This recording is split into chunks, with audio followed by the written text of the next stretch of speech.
প্রিয় দর্শকবৃন্দু, আসসালামু আলাইকুম। আমি আতার রহমান সুজন। আমরা এখন আছি গাইবান্ধা জেলার পলাশবাড়ির ঢোলভাঙ্গাতে। আমরা এখন একটি পেয়ারা বাগানে এসেছি। এই পেয়ারা বাগান দেখেন কত সুন্দর করে পেয়ারাগুলোরে ওনারা প্যাকেট করে রাখছে।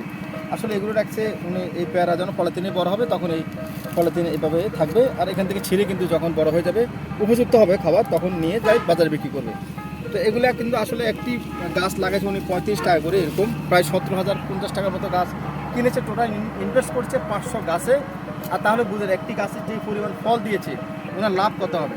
এই জন্য যারা ঘরে বসে আছেন, বেকার আছেন, চাকরি করতেছেন, পাচ্ছেন না, ওনাদেরকে বলবো এরকম পেয়ারা বাগান হলেও কাজ শুরু করে দেন, অল্প পুঁজি দিয়ে ব্যবসা করেন, ইনশাল্লাহ এই ব্যবসার পরে আপনি লাভ হবেন। দেখেন এখানে পেয়ারা গাছের যে ফলগুলো, এক একটা পেয়ারা কিন্তু অনেক সুন্দর, অনেক বড় বড়, এগুলো আরও বড় হবে।